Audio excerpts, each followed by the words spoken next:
আজকে আমরা the passing away of বাপুর তৃতীয় ইউনিটের টেক্সট মিনিংগুলো পড়ব। Some days after the funeral, অন্ত্যেষ্টিক্রিয়া সম্পূর্ণ হওয়ার কয়েকদিন পর। I special train to Gandhiji's ashes, একটি বিশেষ ট্রেন গান্ধীজি ছাইগুলিকে নিয়ে গিয়েছিল টু এলাহাবাদ, এলাহাবাদে নিয়ে গিয়েছিল।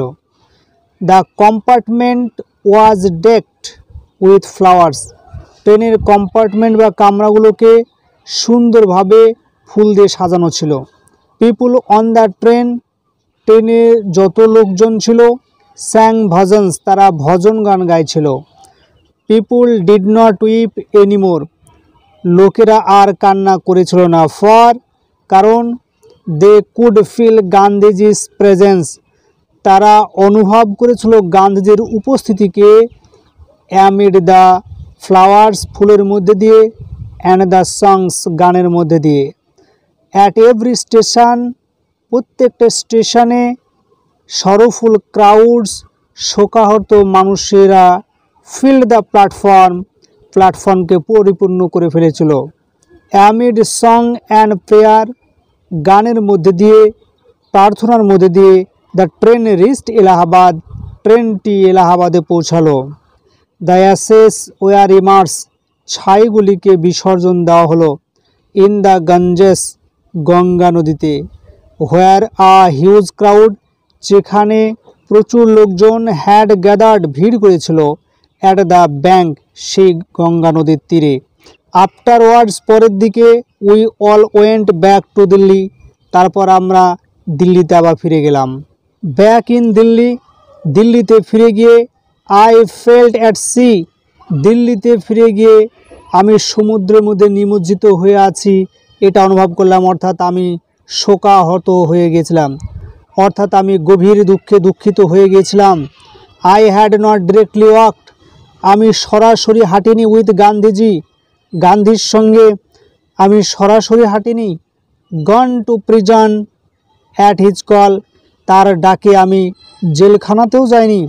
Or made any sacrifice for my country, এবং দেশের জন্য আমি কোনো জীবনকে উৎসর্গ বা দানও করিনি। মাই সিস্টার্স, আমার বোনেরা। অ্যান্ড আই, এবং আমি। অ্যান্ড আদার ইয়ং পিপুল, অন্যান্য যুবক লোকেরা। লাইক মি, আমার মতো। হ্যাড বিন মেরিলি, তারা ছিল শুধুমাত্র ওয়ানলুকার্স, দর্শক ছিল। বাট স্টিল, কিন্তু এখনও। আই ফেল্ট অ্যাট সি, আমার মনে হচ্ছে যেন আমি সমুদ্রের মধ্যে পড়ে আছি, অর্থাৎ আমি শোকাহত অবস্থায় রয়েছি। আই ফেল্ট, আমি অনুভব করছি। আই হ্যাড গ্রোন আপ, আমি বেড়ে উঠেছি। উইদিন আ ম্যাজিক সার্কেল, একটি জাদুকারী বৃত্তের মধ্যে দিয়ে, একটি জাদুকারী পরিবেশের মধ্যে দিয়ে আমি যেন বড় হয়েছি, এটা আমার মনে হচ্ছে। উইথ বাপুস পাসিং আওয়ে, বাপুর মৃত্যুর সঙ্গে সঙ্গে। I felt the magic circle, আমি অনুভব করলাম সেই জাদুকারী পরিবেশটি বা সেই জাদুকরী বৃত্তটি। হ্যাড ভ্যানিশ, অদৃশ্য হয়ে গেল। লিভিং মি আনপ্রোটেক্টেড, আমাকে অসুরক্ষিত অবস্থায় রেখে এই জাদুকরী বৃত্তটি অদৃশ্য হয়ে গেল। উইথ অ্যান এফোর্ট, একটি প্রচেষ্টায়। আই রাউজড মাইসেলফ, আমি নিজেকে জাগিয়ে তুললাম। আই আস্কড মাইসেলফ, আমি নিজেকেই প্রশ্ন করলাম। হ্যাড বাপু লিভড, বাপুর বেঁচে থাকা। অ্যান্ড ডায়েড, এবং তার মৃত্যুবরণ করাটা। ফর নাথিং, একেবারে কি মূল্যহীন। How could I so easily lose courage, কতই সহজে আমার শক্তি, আমার সাহসকে আমি হারিয়ে ফেললাম। When he was no longer দেয়ার, যখন তিনি আমাদের মধ্যে বেঁচে নেই, তিনি মারা গেছেন, এই অবস্থায় আমি কত না দ্রুত আমার সাহসকে আমি হারিয়ে ফেলছি। My values were not so weak, আমার মূল্যবোধটা খুব দুর্বল ছিল না। Millions of people, lakh lakh মানুষেরা। Would have been ordinary folk, তারা সাধারণ মানুষ হয়ে থাকতো বা সাধারণ মানুষ হয়ে যেত। বাট ফর বাপু, যদি বাপু না থাকতেন, বাপু যদি না আসতেন, যদি না থাকতেন, তাহলে হাজার হাজার মানুষেরা বা লক্ষ লক্ষ মানুষেরা তারা সাধারণ মানুষ হয়েই থাকতেন। He brought them out of indifference, Bapuji তাদেরকে ঔদাসীন্য অবস্থা থেকে নিয়ে এসেছেন, বাইরে বের করিয়ে। অ্যান্ড অ্যাওকেম দেম, এবং তাদেরকে জাগ্রত করেছেন। টু অন অ্যানাদার সাফারিং, একে অপরের দুঃখের প্রতি সহানুভূতিশীল কীভাবে হতে হয়, এটা তিনি শিক্ষা দিয়েছেন। What if now Bapu is গন, এখন আমরা কি করব? বাপুজি তো আমাদের মধ্যে বেঁচে নেই, তাহলে আমরা এখন কি করব? উই ওয়ার স্টিল দেয়ার, আমরা এখনও রয়েছে এখানে। ইয়ং স্ট্রং, যুবক এবং শক্তিশালী। অ্যান্ড প্রাউড, এবং আমরা খুবই গর্বিত। To bear his banner before us, আমাদের সামনে বাপুজির পতাকাকে ধরে রাখার, বহন করার জন্য আমরা খুবই গর্বিত।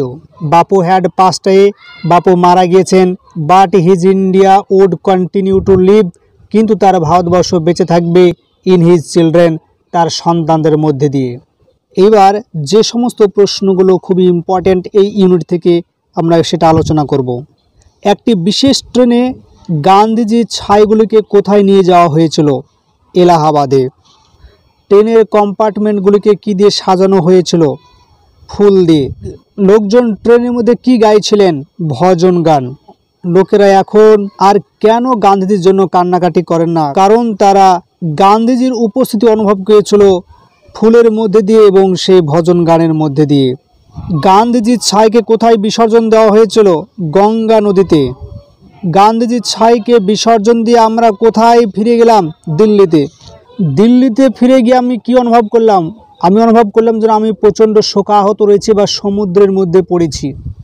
নেক্সট প্রশ্ন, I felt I had grown up within a magic circle, আমার মনে হলো আমি যেন একটি জাদুকরী পরিবেশের মধ্যে বা বৃত্তের মধ্যে বড় হয়েছি। এখানে আমি বলতে কে? এখানে আমি বলতে এই টেক্সটটি বা গল্পটি লেখিকা নয়নতারা সেহগাল। কখন এই ম্যাজিক সার্কেলটি অর্থাৎ জাদুকরী বৃত্তটি ভ্যানিশ মানে অদৃশ্য হয়ে গেল? উইথ বাপুস পাসিং অ্যাওয়ে, অর্থাৎ বাপুজির মৃত্যুর সঙ্গে সঙ্গে। তিনি আমাকে কি অবস্থায় রেখে গেলেন? আনপ্রোটেক্টেড, অসুরক্ষিত অবস্থায় রেখে গিয়েছিলেন। বাপুজি সাধারণ মানুষকে কি করেছিলেন? তিনি ঔদাসীন্যের গহ্বর থেকে জাগ্রত করেছিলেন এবং একে অপরের প্রতি সহানুভূতিশীল হতে সাহায্য করেছিলেন। বাপু মারা গিয়েছেন ঠিকই, কিন্তু তার ভারতবর্ষ কার মধ্যে দিয়ে বেঁচে থাকবে? তার সন্তানদের মধ্যে দিয়ে বেঁচে থাকবে। এবার আমরা কিছু ওয়ার্ড মিনিং দেখব। ফিউনারাল হচ্ছে অন্ত্যেষ্টিক্রিয়া বা শেষকৃত্য। স্পেশাল মানে হচ্ছে বিশেষ। অ্যাসেস মানে হচ্ছে ছাই। কম্পার্টমেন্ট রেলের কামরা। ডেক মানে সজ্জিত করা। উইপ মানে কান্না করা। এনিমোর মানে আর না। ফিল হচ্ছে অনুভব করা। প্রেজেন্স উপস্থিতি। অ্যামিড মানে মধ্যে। সরফুল শোকার্ত বা দুঃখজনক। ক্রাউড মানে জনতার ভিড়। রিচ মানে পৌঁছানো। ইমার্স হচ্ছে বিসর্জন দেওয়া। হিউজ মানে প্রচুর। গ্যাদার্ড ভিড় করা। আফটারওয়ার্ড মানে পরের দিকে। ডিরেক্টলি হচ্ছে সোজাসুজি। প্রিজন মানে জেলখানা। স্যাক্রিফাইস মানে উৎসর্গ করা, জীবনদান করা। অনলুকার্স মানে দর্শক। মেরিলি মানে হচ্ছে শুধুমাত্র বা একমাত্র। গ্রোন আপ মানে বেড়ে ওঠা বা বৃদ্ধি পাওয়া। উইদিন মানে মধ্যে। ম্যাজিক মানে জাদু। সার্কেল মানে হচ্ছে বৃত্ত। পাস অ্যাওয়ে মানে মারা যাওয়া। ভ্যানিশ মানে অদৃশ্য হওয়া। আনপ্রোটেক্টেড মানে অসুরক্ষিত। ইফোর্ট মানে চেষ্টা করা। রাউজ মানে জেগে ওঠা। মাইসেলফ মানে নিজেকে। কারেজ মানে হচ্ছে সাহস।